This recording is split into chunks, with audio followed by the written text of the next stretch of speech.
I'm going to do a quick review of the new Thunderbirds Go toys. I haven't seen any major ones on YouTube, and the ones that are on there are a little bit shaky camera wise, so I just thought I'd do this. So these are the ones that are going to go in the Tracy Island when it comes out at the end of this month. So first of all, here is Thunderbird 1. I kept this quite well. That's the battery compartment there. You can see the outline of it.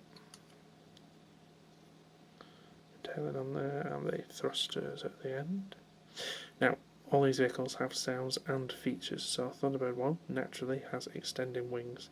As seen in the show, the thrusters here rotate, and out come the wings. There we go. And from this angle, back again. There we go.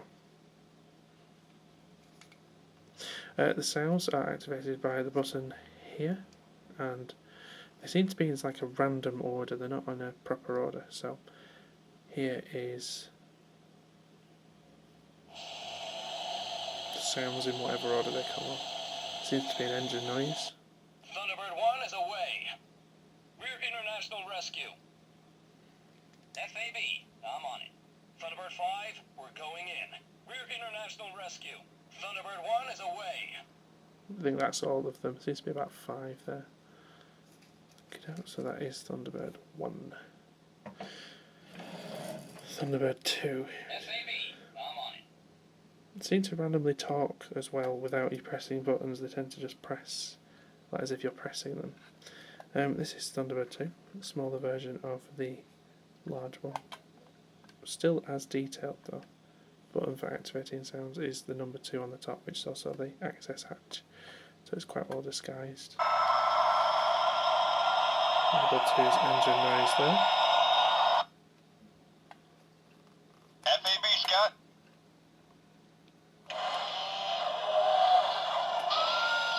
You can see the thrusters underneath there, but they're not movable unlike on the large one. So they're just permanently in the fly position. Copy that, Thunderbird 4.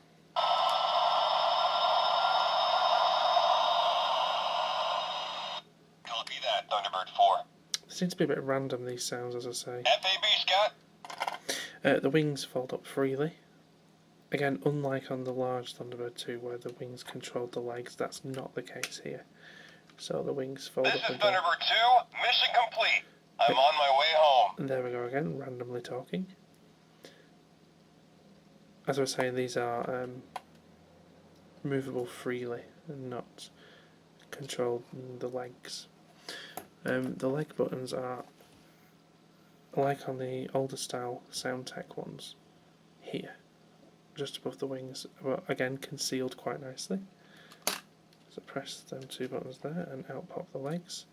Same mechanism as on the old Soundtech Thunderbird 2. Press the button and the legs fold out like that. Pod release button, again disguised, is here. Press that and the pod will fall down there. So there it is with the pod down. Let's just move Thunderbird 2 out of the way for a second and have a quick look at the pod. Here's the pod. No pod number on the door. There was on the large one, but not on this one for some reason. Again, quite nice detailing. Pull the pod door down, and of course we've got Thunderbird 4 inside. I watched another review online that spoke about this Thunderbird 4, and they were saying basically how detailed it is to say that it's a little pull-out model compared to the older style one in the Soundtech, which is the last release. And I can see what they mean, yes, however, it's due to the size, I think, which I'll touch on in a minute once I've reviewed Thunderbird 3. So that's Thunderbird 4. It is quite detailed, but I think it's, as I say, due to the size. So we'll pop that back into Thunderbird 2.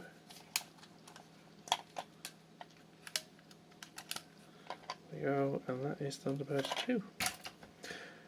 And last but not least, Thunderbird 3. Now, I know Thunderbird 3 in the old series didn't get much of a look in, but in this new Thunderbirds Go series, seems to have got quite a decent amount of episodes. Rather than have a button to display sounds on this one. It's actually activated by rotating this ring. I don't know what you'd call it. Part of the fuselage. But there isn't really any place a button would fit on this. But so they've put it inside this ring. So you just twist it, and you'll hear a click, and that'll activate a sound. International Rescue, this is Thunderbird 3. Do you copy? FAB. Again, a bit random.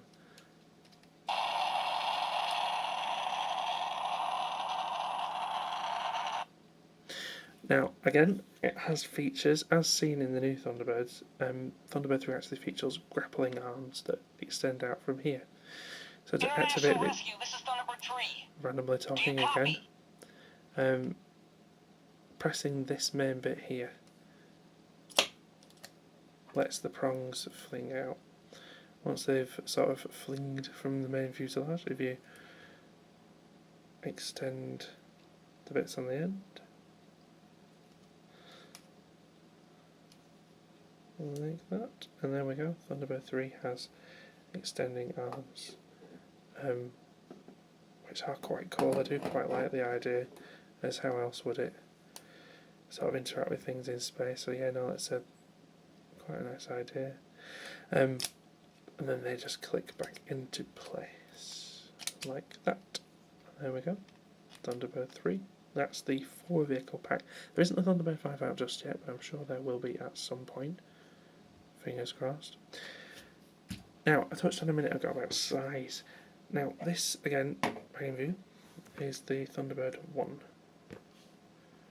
The camera is a bit small, unfortunately, so I'm going to have to zoom out a little bit so you can sort of see it. Sort of stood up there. Right, rotate around this way a bit. Oh, there we go. Right, okay, so there's Thunderbird 1. This that I'm bringing in now is the Soundtech version that was the last wave of release, if you will. Which, coincidentally, while we're talking about it, has terrible sounds compared to the new version, which sounds like crystal clear. But the size of them is amazing. They seem tiny compared to the older version. FAB, I'm on it. Thank you. Which sort of begs the question, how big is the island going to be if these are the vehicles here that are going to fit inside Tracy Island?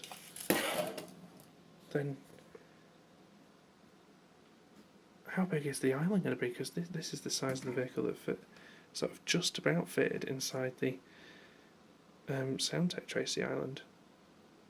And they're a good, I'd say, 1.5 inches, maybe 2 inches taller than, especially Thunderbird 3 is definitely taller than the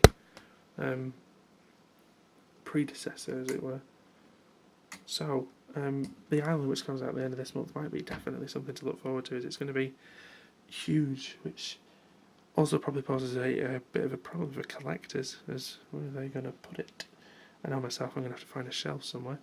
But yeah, no, they are fantastic vehicles. I have the large Thunderbird 2 as well, which is, again, quite brilliant. And that's sort of sat up on a shelf up there. I probably will do a review of that at some point. But yeah, no, I just wanted to sort of showcase the vehicles, as I know there isn't really a brilliant look at them online as yet. Just do a really close view for you people who want to get a good look there.